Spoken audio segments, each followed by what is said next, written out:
always made a point to like try and get people to come to the games and support the teams. And now you have that. Yeah. So how satisfying is that? Yeah, I'm just so grateful, just all the things that have gone into making this possible, from marketing to game ops to, a new row of courtside seats that we had to, there's a lot that's had to go into this, ushers, the whole thing. And I really don't go into this thinking anything other having great gratitude and humility that a lot of people did a lot of work to make this become a reality. Especially on December 30th, students on break. Students aren't here. You're competing with bowl games. You got high school tournaments all over the country that people are in. This is a big deal that during the holiday break that we're able to do that, and I just am totally grateful. And I actually was recruiting with Lindsay last night, and we both were just like, this is just so good for our game. And we want this to be something we look back on for years and go, this is when Southern California basketball hit a major tipping point. And I think everybody wins in this scenario. You've been the power in LA for a while, and I think when they hired Coach G, there was the expectation that hopefully it would get to this point.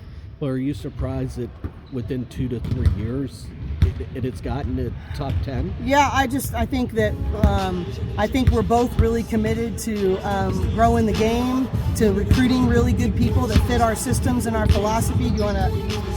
Hey, Sam, tell him to turn it off. Sorry. I don't have good enough rhythm to make that cool either. So the reality is that Lindsay's done a great job, and I think that we have a similar mission, even though we go about it in different ways, is that we want to impact people's lives through basketball. We want to grow the game globally, and we want to be elite at our craft. And so, I just think kudos to her. We're very connected. Wendell Farrow is my coaching son. He spends Christmas with me every year. We just did stockings, there's a real mutual respect there. And we may be really different, but I think there's a mutual respect of what we're both trying to do. How do you address kind of the opportunity that's ahead of this team? The stakes of this game are huge. The sellout, it seems like a big it's delicate, moment. Honestly, because I think that that's for everybody else to worry about. I think I've been telling myself first, it's not lost on me the opportunities that are in front of us.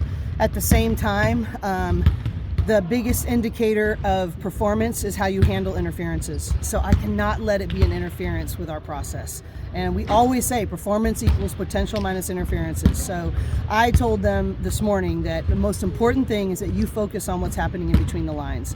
And whether it be your families and ticket needs, where they're going to park, all the different things that are coming at them. Honestly, it's really interesting. Most people, when they go to the Final Four for the first time, don't do as well, not because of the moment, but because of all the distractions that they're not used to. And so I have really been focusing on trying to eliminate as many distractions from their minds as possible.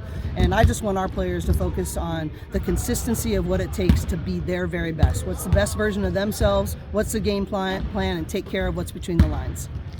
Has the national non-conference schedule you guys played this year kind of been a good preparation for this? Yeah, I really think that's going to be, I think, maybe our superpower in some ways, is that as we've really been in some big moments already, in some tough environments and adrenaline-induced environments, and I think that, I would not have predicted with the schedule that we had that we would be 11-0.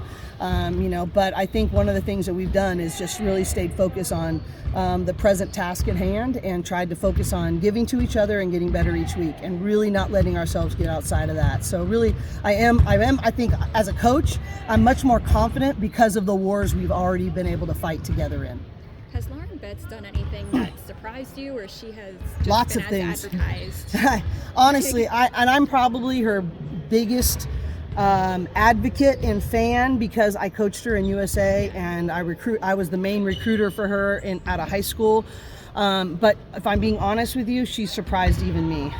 She is ahead of where I thought she would be at this point. I thought she'd be hitting this stride maybe end of January, but I think the work she did with USA Basketball, I think what she's done throughout the summer, I give our team a lot of credit though. it was rough getting her the ball this summer, trying to prepare for our foreign tour. I was like, ooh, we're going to have to work on this. So I credit her teammates for growing into helping her be who she is, and I know she would be the first to do that as well. But I am surprised at where she is right now. I knew she would get there eventually. That was never a doubt in my mind, but she's probably gone at an even faster rate than I thought she would. What's been her biggest improvement then, maybe skill-wise? Confidence. Her ability, she's a unicorn. They have not changed, whether she was at Stanford in high school. The way she moves, the way we can switch screens. I mean, we're switching out with 6'7" Lauren Betts against some of the best guards in the country, and she is keeping them in front. Like, she is a unicorn. But more than all of her talent, that hasn't changed that much. She's definitely done some skill work. She's doing it right now. After practice, she's gotten better on things. But all of that would be for naught if she hadn't grown her mental game, her confidence, knowing who she is, knowing what she's earned, caring about her refocus routine, controlling her thoughts. Thoughts become things, and she has changed her thought life, and that has changed how she plays. You mentioned some players like with their family obligations, and both sides have a lot of good local talent. Totally. Just how important is that in terms of this rivalry and kind of feeding to the opportunity that this game presents? Yeah, I mean, and that's the balance, right? Like, we're so thrilled about that, and we want that to pay dividends for a really long time without it taking away from our performance and for both sides being their best, but I admire what Juju's been doing with the community and the amount of kids that are coming out to see what she's doing, and I love the loyalty and pride that Charisma has for her city and why she is a part of this. And I just think that's a really cool thing, to be a part of something bigger than yourself, to affect your city, to make a difference in something beyond the court. Eventually the ball's going to go flat for all of these women, but the way that they make these little girls and even boys feel, that never goes away. The way that they're impacting the people around them, and maybe most importantly, who they're becoming in the process, that never leaves. The performances and the numbers, they'll sit in record books someday. They'll hang banners and all that stuff. But the process of what's happening in the city and inside of them, they get to keep that forever. What about the rest of your sophomores? I mean, Kiki versus Juju or Charisma will be an interesting matchup. Gabrielle seems like she's taking another step forward. London Jones. I mean, there's just so many, which is so fun. But all of them. I mean, I think I got a text from one of the WNBA coaches, and the biggest compliment I can give them is that they're just so impressed with their improvement year over year, and all of them in their own different way. And I give some of that credit goes to our assistant coaches and the way that they design skill development plans. They're in the gym early. They were in the gym at 7:30 this morning. They're staying after practice right now. We are very intentional in our skill development. But that plan would be for naught if they weren't willing to do the work, to put in the extra time. I think it was, I can't remember which men's coach it was, who said, and he was referring to afternoon practices. He said 3:30 players never do big things, meaning if you're only in practice getting better, you're not going to see that kind of growth. But we have players, I guess in our case it's 9 a.m. players, but in our case we have a group of sophomores who are not only really talented, but they're willing to come early and stay late. And they're willing to dream big, but they're willing to work even bigger. And they're earning it. Bottom line is they're earning it. I always say to them, earn what you want. If you don't like what you're getting so far, earn something else and do the work. Get better. That's the answer to all the questions, is earn it and get better. You mentioned Juju. Just how much of a problem is she in terms of just this preparation? She's been a huge difference maker for them on the offensive end. It's really interesting. I think I watched both of our games last year.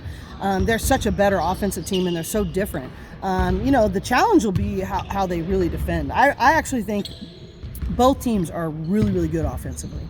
I think the team that can take care of the ball better and that defends better is going to win the game. It isn't going to come down, but they're all really talented. We're all going to find ways to put the ball in the basket if we take care of the basketball.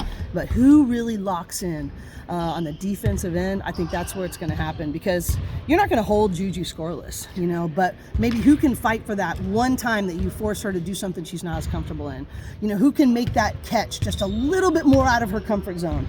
It's going to be those kinds of inches. You're not going to shut anyone out in this game, but who can have the attention to detail to make people play out of their comfort zones and really do it with the defensive end, I think that'll make the difference. Advantage having the experience level in this game, because even last year when USC was still ascending, they played you guys tough. Really tough. Oh, and we not only had 5 freshmen last year, we had 9 new players last year, but they're sort of in that situation this year. They have some experience in those grad transfers adding to their mix, but they're a new group too. So, I don't know. I definitely like having a little more experience without question in that blend. But in these kind of games can you get the job done possession by possession? I don't care what age you are, how long you've been there, you understand the assignment and who can execute that assignment for 40 minutes. It's really going to be about that. How's Rhea look for them? Great. I had a chance to watch her with USA Basketball a lot and with Riz and Lauren on that team, and she just continues to improve and grow. And I think that her ability as a rebounder, as a rim protector, but her motor has improved so much. And I've told Wendell this on their staff. I said, look, Deli, you've done a heck of a job with her because her motor is night and day different than coming out of high school, and that takes a lot of discipline on Rhea's part, but also credit to their staff, because I think she's an X factor that's not enough people talk about. How much of a fun challenge has it been to scout this SC team for you and the coaching staff as a whole? Well, I mean, it's you think about it. I mean, what are we projected? 9 teams to go to the NCAA tournament, 9 out of 12, or what? I mean, I really, it's a great one. And I know from a media perspective, I probably should say the most unbelievable scout ever. But I think the reality is that every game is like this in the Pac-12. It's every game. You okay, what do we got to do this time? And what's going to be the key factor in this? And so is this really fun and really difficult and really a great challenge? Yes. But it's the first of so many in the Pac-12. Conference didn't do you any favors last year with both of these games on break, but sell out now. USC will be back in class in 2.5 weeks when you play the second one. Seems like. Well, I think, we're going to turn it into a plus. We can't control all that. I wish we wouldn't have done that. I don't think it's best for our game, and I don't think it's best for the long term. But this is what we've been given, so we're going to make the best of it. And I'm sure that USC's been doing a great job in their attendance, and I'm sure it's going to be an awesome experience when we have the chance to go down there. We got more big games in between that, but I think the reality is right now we're just focusing on this. But, and this is the last year of the Pac-12. There's going to be a lot of ups and downs, a lot of those things. I just want to make each week special and really cherish the chance that we had to do this last year run. What'd you get Jelly for Christmas? You have to ask him what was in his stocking, so you have to ask him about it. So, yes, I actually had a little birdie told Santa what some things he was looking for. So I had a little help knowing what he was doing, and then we got to go to the Lakers Celtics game together too, which was fun. Go with the chip riser today for practice? So I was actually recruiting. It just means that I had a really late recruiting night, and I really didn't want to do my hair. So. Can relate. Exactly. So, you guys good? Yep.